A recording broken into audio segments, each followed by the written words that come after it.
Yes, guys, I'm Si. Welcome to Cardiff City World for your match reaction. Portsmouth 2, Cardiff City 1.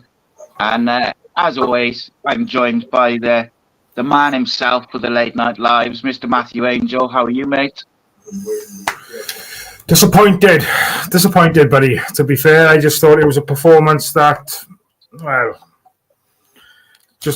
don't think we can call it a performance, mate, to be honest. I just disappointed. I think Portsmouth were first balls, second balls. They won everything in the air. I just, that was a 6-pointer. I think you posted earlier about it being a 6-pointer, and it's just, how can we not get up for games like that? It just infuriates me, mate. It's just basics again. Passing was poor. First touches was poor, and you just can't afford to have it in those games, man. Yeah, mate. It was frustrating, because one of the things I like about Rhys is that he's quite adaptable. He's quite flexible with his tactics. He's not married to this is the way I play and that's it. He does change it up, but I cannot fathom or get my head around starting off with a single pivot away from home in a game like that, and then half hour in, he changes it to a double pivot, and we're a bit better, and we start looking good. Then looking after the ball, we score a goal. We start looking like we're going to score again, and then second half we just lacked composure, just lumping the ball up. I just don't know what we're doing. Because we've shown that if you pass it to Robinson, to Salic on the deck, actual passes instead of just hitting hope.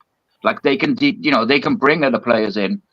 But it was a weird game, because I thought individually a few players were decent, but collectively, Portsmouth just wanted it more ultimately, and that's what makes it really disappointing, because I felt like Portsmouth were there for the taking, even as bad as we were at points.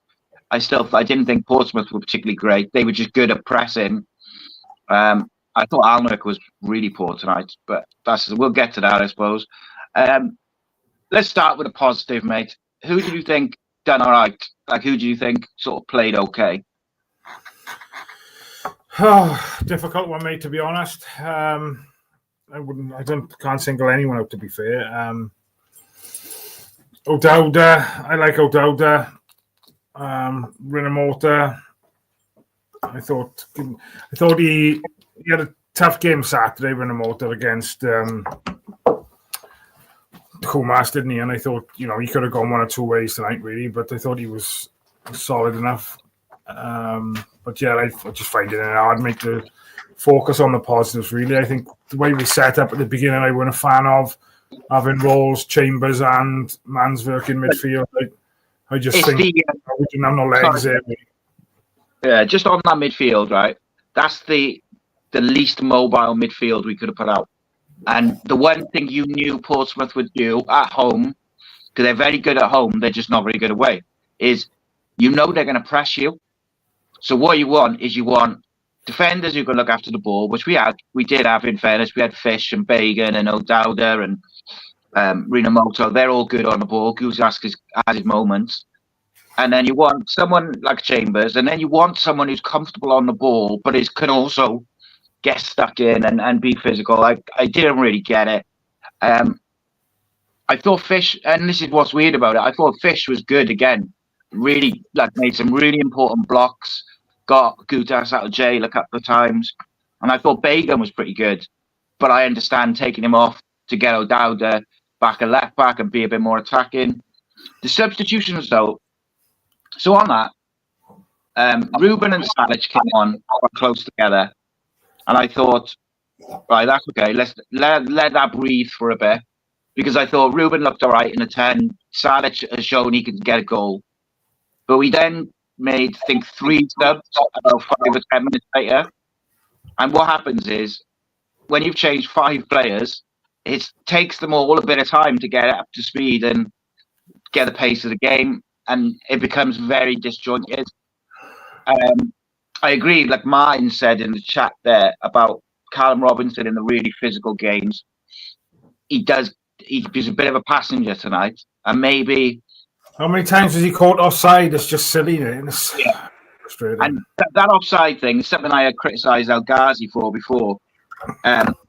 It's a bit of laziness, mate. Like, it's a bit of just like really casually getting back and not like looking along the line and stuff.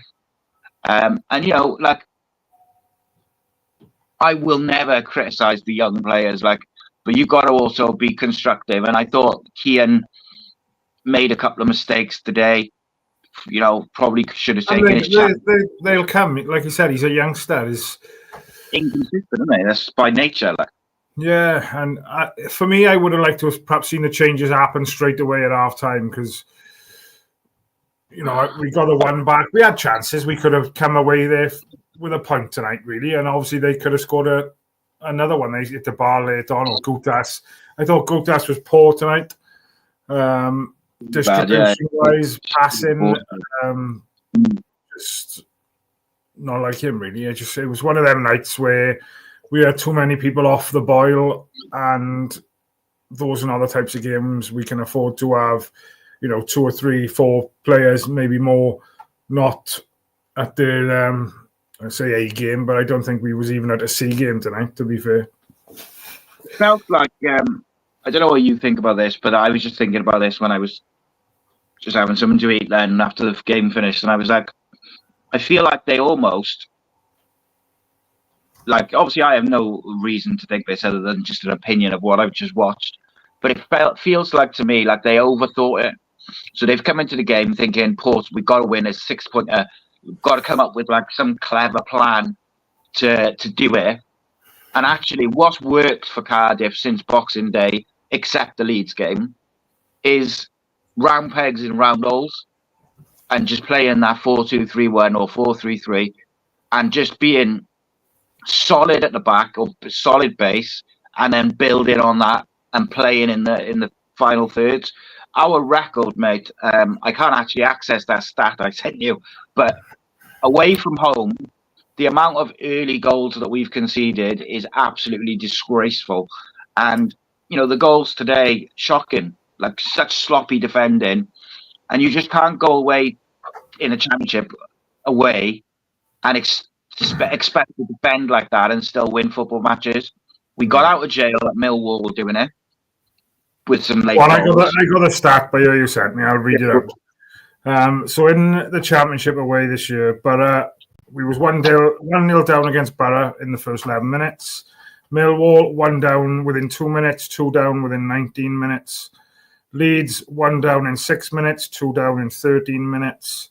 Pompey behind after 9 minutes, 2-0 down after 17 minutes. 1 clean sheet in 21 games. I'm guessing that's overall, is it? Yeah. Yeah, just we can't afford. It'd be interesting to see goals as well conceded just after half time. Perhaps that's something I can have a little look into after before the weekend's shows. But I don't know. We just don't seem to come out like after they went 2-0 up. We got a foothold of the ball a bit, and we started to play a little bit. But you just can't afford to give teams 2-0 head start. Yes, it's sleeping, mate, and that's the problem, isn't it? Is that we are. It seems like we don't start playing until we're down, and it is a problem, mate. Because up until before this game, I felt really comfortable, and I still do. I feel like there'll be 3 teams worse than us, and I'm not going to overreact, despite the disappointment and the frustration.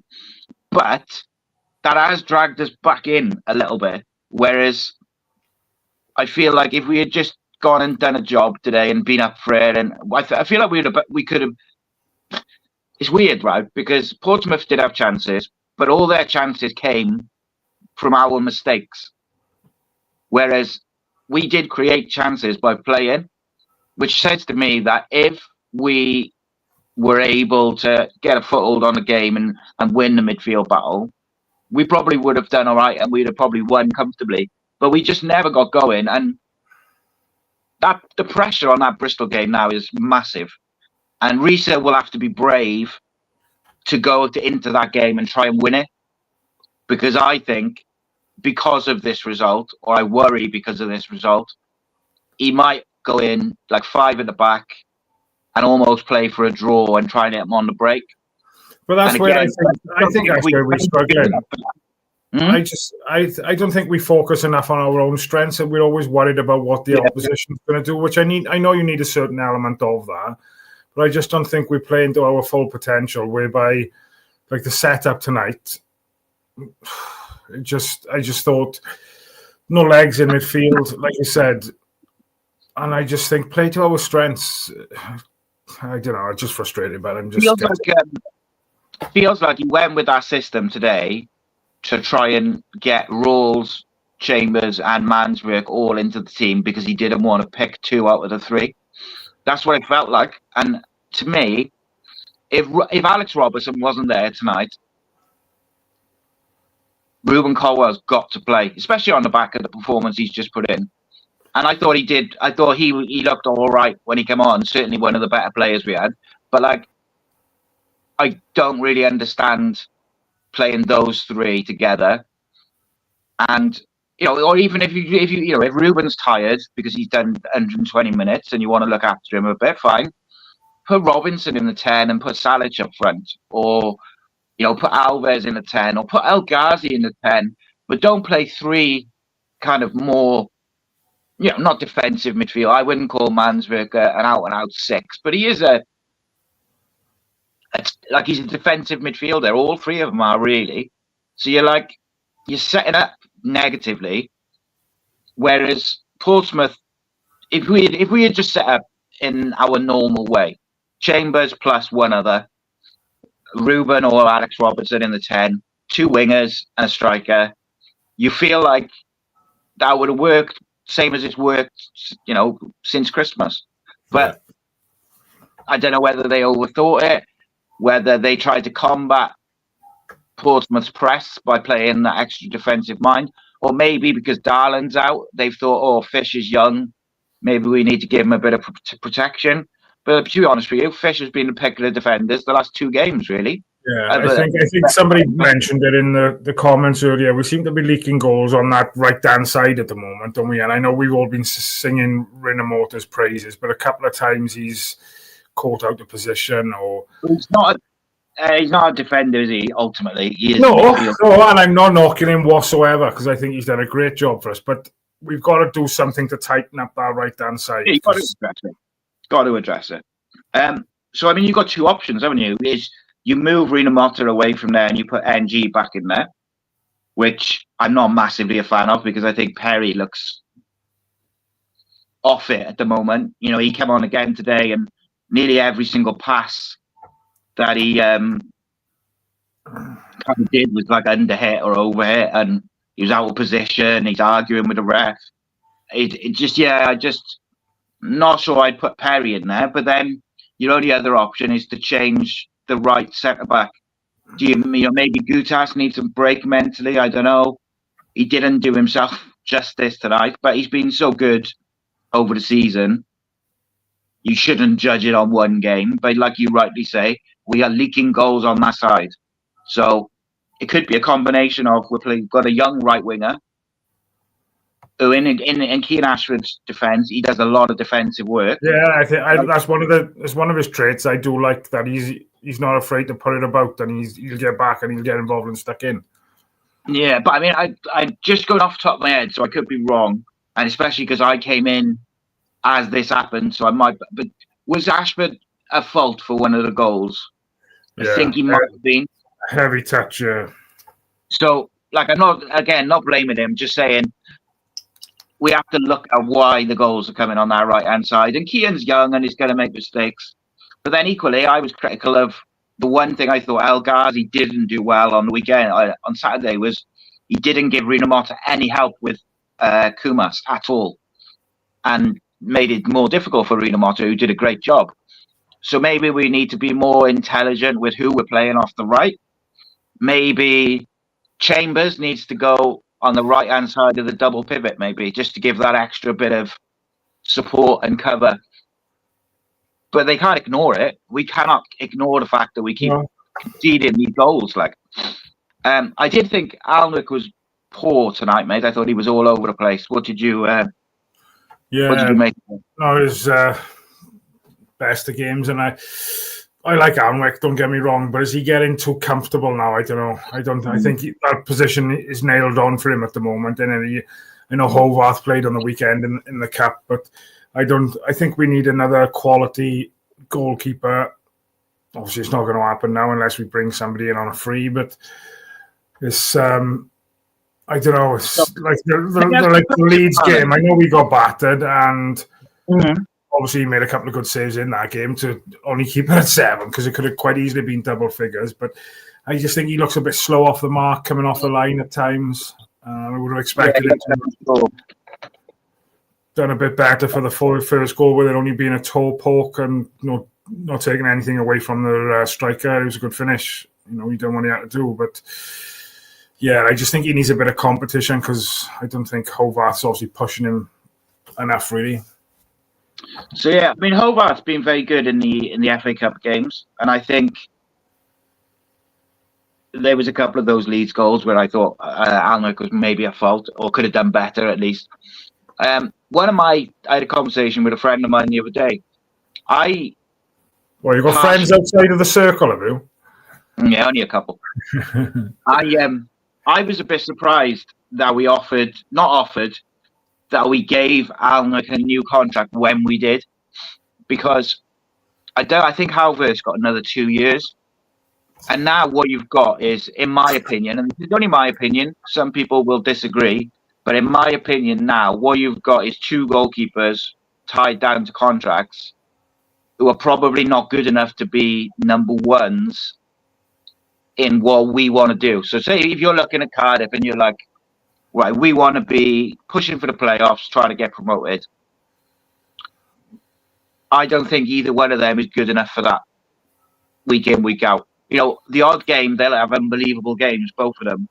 Yeah. But I think consistently over a 40-game season, I don't think either one of them is consistent enough. And I think we've put ourselves in a bit of a corner. Like, unless Matt Turner is going under the radar a little bit and is ready, from next year to take over that number 1 spot, we're almost in a bit of a quandary. And yet again, as is always with Cardiff, is self-inflicted, whether that's tonight with the sloppy defending or whether that's not thinking through what we're doing with contracts. It's self-inflicted stuff. Let me ask you something then, mate. Would you, after that performance, very lackluster in a very big game, a game we needed to win, particularly with a derby coming up, and anything can happen in a derby, as we all know, would you ring the changes on Saturday from tonight? Or would you kind of revert back to type? Would you give that 11 another go and say, right, go and show what you can do? I'd be very disappointed if I go to Cardiff City Stadium on Saturday and we have the starting lineup that we had tonight. I'd be very disappointed. So who would you like to see? Not necessarily who would you like to see dropped, but who would you like to see in the 11? I'm not sure why Alex Robertson was missing. I haven't heard any rumours on that. I don't know if he's injured, if he's ill. I don't know if you've heard anything. I don't know, mate. As far as I know, he was in the squad in the 11 as of yesterday, but that was like 4th, 5th, 6th, 7th handed information. So I have no idea how, if he was ill or if he was a late withdrawal or whether he was never going to play. I have no idea. Someone said in passing yesterday that he was playing, but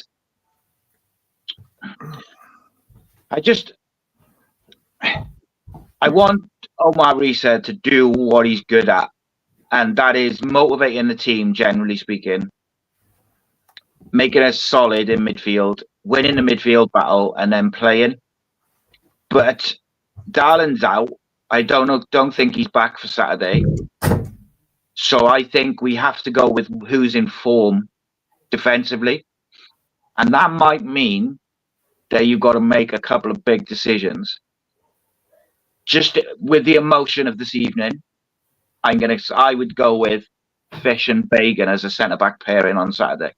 Now, I might change my mind by the time I do the preview and I think about it, and I'll rewatch the game tomorrow and stuff. But just how I feel now, I thought Gutas was really He didn't have his best game. Don't get me wrong, and he's been excellent all season. Big. He's really won me over this year.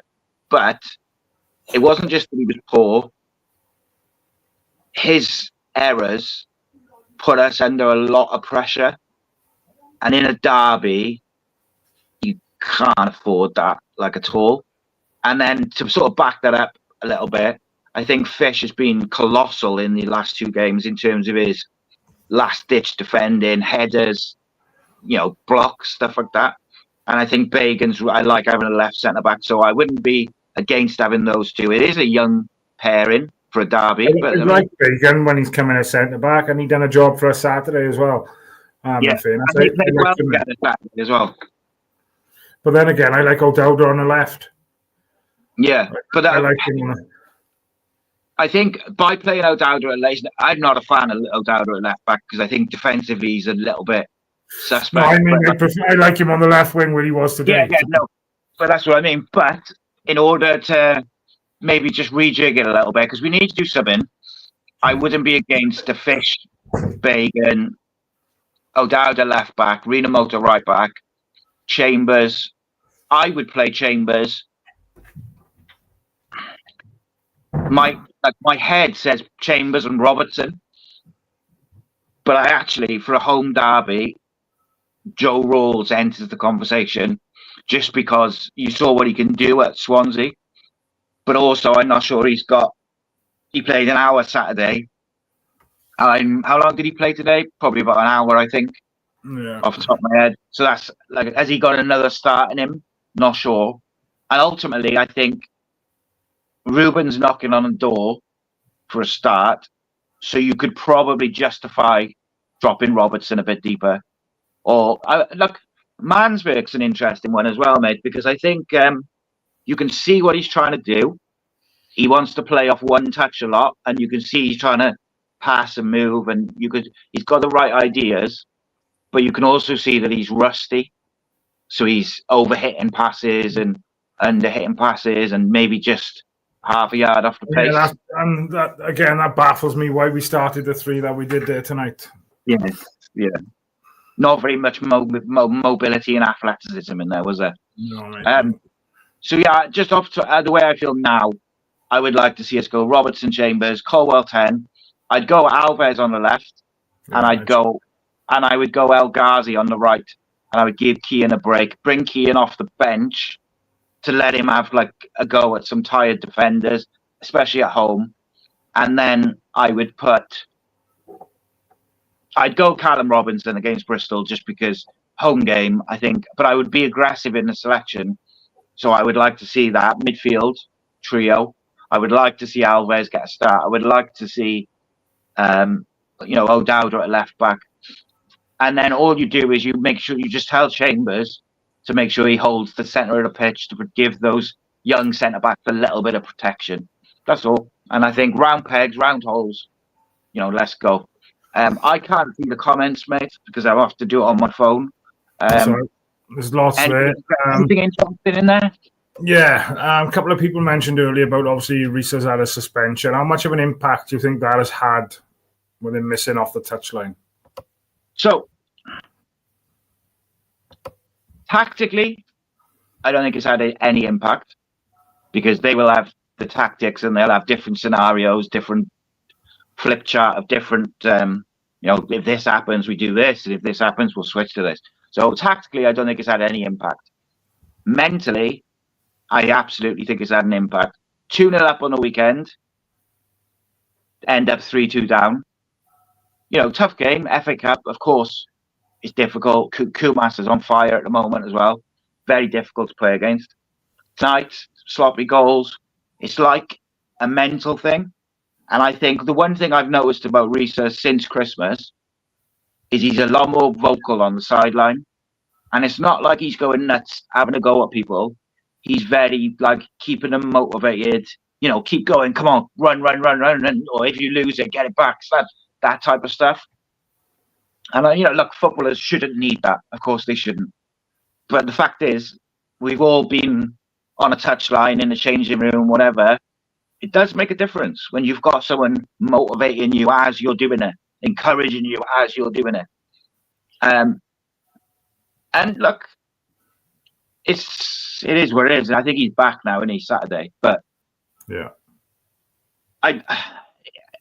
tactically, I think it has no impact. But mentally, I think it's definitely, you can see that there's something just not quite right. And he's got to find the right tweak to sort out this defensive issue now. Now, as I've just said, with the emotion and stuff now, I'm saying let's go with Bagan and Fish. I thought they did a good job on Saturday. They're young, they're athletic. Go with them too. They're both good on the ball as well. But I don't think Rhys will do that. I think Gutas will stay. And Gutas has probably earned that right to retain his position. If I'm a Howard, I'm probably knocking on the manager's door tomorrow and saying, look, I put in two really good performances in the FA Cup. Alnwick's been a bit ropey lately. Am I going to get my chance? And I think he's probably justified in that, mate, if I'm honest. Like, he has a right to ask that question, if you ask me. Oh, yeah. There's another comment I wanted to bring up as well. From Simon. Evening, boys. Rhys says the same thing after every defeat. We need to learn from this. But from what I see, we are learning nothing. Running out of winnable games very quickly, lads. And, you know, that's the game. We're not going to get judged, really, on playing against the likes of Leeds. Don't get me wrong, we always will, because we're Cardiff City fans, we'll judge them on every game. But we weren't expected to go to Allen Road a couple of weeks ago and pick up a win type of thing. It can happen, because anybody can beat anybody on the day. But, like the game tonight, that should be our bread and butter. That's the games we need to be bang up for. And we were just way off it. Way off it. Yeah, I mean, I agree with what Simon's saying there to an extent. It is difficult because Rhys is learning on the job himself. So I get, and what do I always say, mate, about press conferences? Never believe what a manager says, because they all talk shit in the press conferences. They roll out a load of cliches and just, it's bollocks, like. But on the other side of it, we aren't learning. We brought that stat up earlier about the goals conceded, and that's why I think on Saturday, if he goes with the same 11, or he does, it's the defence. I really feel he needs to make a tweak at the back, so he's got to do it. I'm just going to pull a couple of these up as we talk. Says, why are we playing out from the back? We're not Real Madrid. Knock it down the channel. If it's not on, play the percentages. Shit tactics. So again, I agree with that. Kind of, but I think one of the problems was today that we just lumped it up. That we didn't. What we've done quite well since Christmas is when we played to the strikers or the wingers, we're going long and we're going direct, but they're long direct passes, either to feet or in behind the fullback or in behind the centre back, like down the channels and stuff. And a few times today we tried to put it in behind for Will Alves or tried to put it in behind for Robinson. And it was just under hit, so it's just sloppy. And I thought, like, you know, El Ghazi took up some really nice positions, and I was like, right, drive at the fullback now, and then put it across. And he put it in really, like, he just took a touch and crossed it. And I think one of them, you know, found the mark, and Robinson nearly scores. And the other one hit his other foot and went out for a goal kick. Yeah, like I'd like to see him. I'd like to see El Ghazi. Like El Ghazi's so talented. Like, if he's got the fullback one-on-one, I want to see him driving it and be aggressive and positive, like Will Alves wants to do when he gets the ball. So I would go with Alves and El Ghazi as my wingers on Saturday. And that's nothing, no reflection really on Kian. I just think for him, it would be nice for Kian to come off the bench and play against some tired defenders rather than constantly be doing the donkey work and the defensive work. And he has made, just once or twice recently, he's made a couple of errors or switched off a little bit, which is understandable. He's young, he's learning. But let's just give him, I know he had a break on Saturday, but I would just give him a mental break of being on the bench, if that makes sense. But yeah, you know, people will agree, people will disagree. opinions we've all got, isn't it? From Tech here, just wanted to bring that one up. Why did we play 80% of our balls in the air when we struggled to win 10% of the high balls? We didn't even change that part of the game 15 minutes in. Bizarre without our capabilities. Yeah, it was just long ball shit, wasn't it? And I don't understand. That's why it wouldn't surprise me if he starts Salic on the weekend and play that type of football. My fear is, mate, with Salic already, not with him, but with his teammates, is that we do. You know, when Matey comes on, as soon as Matey comes on, we just lump it. Even if he's on the wing, or if he's up front, we just chuck it up long to him and hope for him to win a header. And I noticed that the other day, we did it a little bit, and then today, as soon as he came on, it was just hit and hope. What's the point in playing the midfield that he chose? Now, I don't think we started with the right midfield. We've already said that. But what's the point in playing Rawls, Chambers, and Manswerk, and then playing long ball football? Yeah. Like, they're all players who want to get it on the deck in midfield and play little balls through the lines, down the wing, in the channel. Do you know what I mean? They're footballers. They're not donkeys or just stupid. We could argue that point, mind. We could argue that point tonight. Yeah, I just don't know. They got it wrong tonight, tactically, like really, really bad. And that hurts me to say because you know why. But I thought they got it wrong. The single pivot at the start was just ridiculous. They did amend that as the game went on.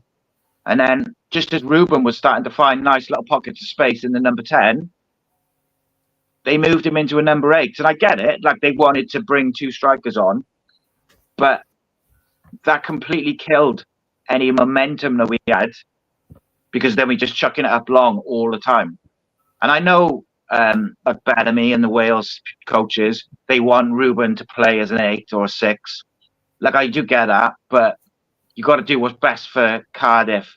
And in this game situation tonight, he looked sharp on the back of the weekend in the 10. And then when you know, and don't get me wrong, I thought he did all right in the 8. Like, he won a few tackles, and like we said recently, like he wins the ball a lot. But just, there's so many points that we could drop this month. And as Rhys says there, like about the fixtures coming up, our Tub says Hobart and Alnwick both shite at kicking. Well, that's it, innit? Like, Alnwick kind of just nudges it slightly on distribution, but his distribution has been shite the last couple of games. Honestly, like, if I'm Ethan Halworth, I really feel like I deserve a start at the moment, mate. I really do. Howell says, on a positive note, Portsmouth Pilsner was a decent price for a £5. Nice, mate. I'm so old, right? I still shirk at the £5 a pint. Yeah. I'm still like, fuck, you know. I remember when Heineken was at £1.76 in my local, and I loved it. The end of 21s beat Swansea, did they mind? Go on, the boys. I tell you what, that lad, I forgot his name, who scored the goals, he looks sharp. Cole Twos was good again as well. Tell you what, Dylan Lawler, mate, will be in Cardiff City's first team soon. He was around the squad at the weekend. He didn't make the squad. Captain of the under-21s, age 18. What a defender he is. Defensively unbelievable. Good on the ball. He will be in the first team soon. I think he'll be in the first team next year. But we've got to do something with these defenders. Jamie says, this community has helped me so much. Thanks to everyone. But it's at the stage of the eye test is required by Rhys, especially tonight after Stoke. Yeah, mate. Honestly, I think Rhys needs to go away now the next 3 days. He needs to rewatch that Stoke game from the weekend. He needs to rewatch tonight. And if it was me, I would pick the 11 who I think looked the sharpest form-wise, which is why I said Alves looks sharp and confident. So let's get him in there now before because he'll like flatline a little bit at some point because he's young and it's his first loan.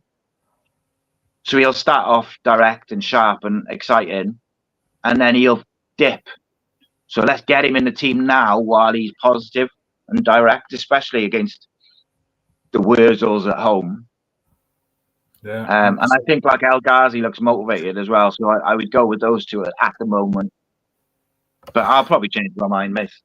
Yeah, I kind of agree with Rhys, with me, with Hovarth as well. Hence the reason why I said I think we need another keeper to kind of push. Yeah, I think he could have done better for the second goal on Saturday when he cut back inside. But I blamed Ramsey and the defenders for that. I thought they just all stood still and watched it. Like he was unsighted. You can't blame Ramsey for anything, man. Yeah. ATEC said we looked afraid of taking more than 2 touches tonight. We've got the quality. It's frustrating knowing what we can do. Fans love players running at the opposition. Well, do you know what? Right, it's interesting because, like I said about El Ghazi, several times in the second half he had the fullback 1-on-1, and he chose to just cross it without taking it in. We couldn't quite get the ball out to Alves to isolate the fullback. One of the things I like about Manswerk is he tries to play on one touch. And what I mean by that is he wants to move the ball quick. He wants to give it and go and get it back and move it. And then you're pulling teams out of position. You're moving and you're progressing up the pitch. That's how you create chances and score goals. We need players like that in the middle. And that's why I would quite like, I think I said the other day, it's quite mouthwatering to me to see Manswerk, Robertson and Colwell together, because they all want to do the same, or they all want to play in a similar vein, and they want to go bang, bang, bang, move, move, move. But I don't think we'll ever see the 3 of them play together, which is unfortunate. Right, I'm going to have to start wrapping up, buddy. But before we do go, obviously you can see the banner that's gone across the bottom of the screen. I will change it up now, but if you do want to become a member, you can look back on the video and have a look at the banner that goes across the bottom. You can join via Ace Podcast Nation on Patreon, or you can access it through the Cardiff City World YouTube channel. Tell the guys some of the benefits you have of becoming a member, Simon. Well, I'll tell you one thing, mate, right? The biggest benefit is what Jamie just said a minute ago. It's the community. The community which we've built is wicked. On a Monday night, we have the unscripted, uncensored shows just for members, whereas basically it's not just about football. Talk about whatever. It's different people, like it'll be Matt, Rob, me, whoever's available, and we just do it and we just talk and chat, and people will jump in the chat and you know, if it sounds weird, but if people are having a tough time and they might say what's going on, and we'll talk about that subject or this subject, and it's always good. There's a lot of support and stuff like that with all those people in the group, and obviously you guys are all in a WhatsApp group. But we also have then the retro watch-alongs, which is just for members, where we've had me and Andy Campbell rewatched the Millennium Stadium playoff game. He talked us through his goal and the game and some of the intricacies around the squad, like Willie Boland and Leo Fortune West hating each other, and Geffin Jones was dropped from the squad on the day. Gavin Gordon didn't make the squad. So there was a lot of ins and outs. We talk about different stuff, the music, the fashion, the celebrations. I also did another one with Paul Abandonato, where we looked at the South Wales derby, where Bellamy scores the winner at the end. So you get them. We had the Rumour Mill podcast all through the transfer window, where I just basically said all the stuff I hear via different people and different sources. And then we'll be adding something else to replace the Rumour Mill outside of the transfer window. Not quite sure yet what. I'm working on a couple of really good guests for the next couple of retro watch-alongs. And then most of all, you get 24 hours live, 24 hours early access to any live event which I put on. You get 24 hours to get the tickets. So if you bear in mind, I think at the moment we got about 50 members, and the Glen Loovens one, there's 100 tickets available. If the 50 members buy 2 tickets, that's all the tickets gone. So my point being, when you look at the live events we've already done, Darren Pearce, Michael Chopra, Andy Campbell, Willie Boland, Joe Ledley, Craig Bellamy. And what I can say is 100% every single event has had positive feedback and just great nights. Glenn Loovens hasn't done no podcasts, hasn't done no events for Cardiff related. It's the first time back in Cardiff for him for a long time. I want to give him a hero's welcome. And it's going to be a great night, mate. Great night. And also, mate. Cheapest chips as well. Yeah, and the other thing as well, mate, is the members basically was a price of a coffee per month. But people who are members, that enables us to make content 7 days a week. And yeah, like yesterday, for instance, I think 4 bits of content went out total because you did a vlog from Stoke. I did the player ratings, the preview, and we had the Cardiff City phone in, and we also had the members show as well. Like, there's a lot of work goes into it, a lot of time. So if you can, if you can join, you can join, and that's great. If you can't, please subscribe.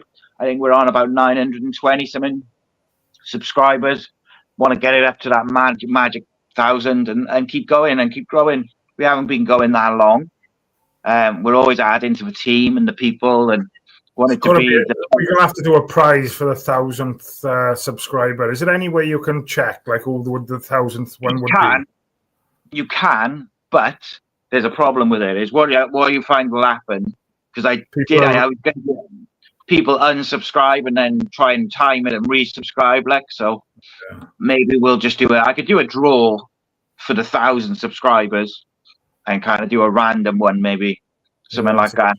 But we're going to have some prizes at the Glenn Loovens thing as well. There will be a golden ticket raffle where you can buy a ticket on the night, but I'm going to do some other stuff as well. I'm also already working on another 2 live events as well. And they're both pretty special. I'm really excited for it. So we'll be back. What day is it? Wednesday tomorrow, mate. So I'm live on Cymru Sport for 7 till 9. 7 till 8 is Cardiff City World, and then 8 till 9 is the Welsh Football Hour, where we're actually talking. What are we talking about on the Welsh Football Hour tomorrow? Talking Kyra versus Connors Key on Sunday, which is going to be feisty in the Welsh Cup, as well as an exiled Cardiff City fan who followed the club for 30 years, home and away, and then now supports Cardiff Met following the rebrand. So we're going to speak into him. We got another ex-Cardiff City defender on the show tomorrow as well on the Cardiff Hour. So yeah, we got loads and loads of stuff. So that's streamed live on the channel Wednesdays, a couple of hours of proper entertainment. And Thursday we'll have some form of Flower Hour podcast. Thursday.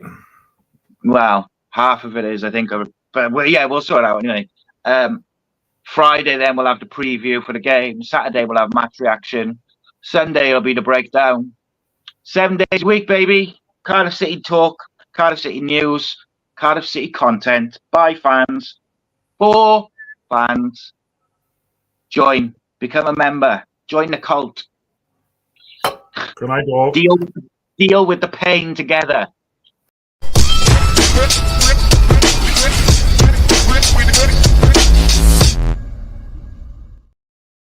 What do you know about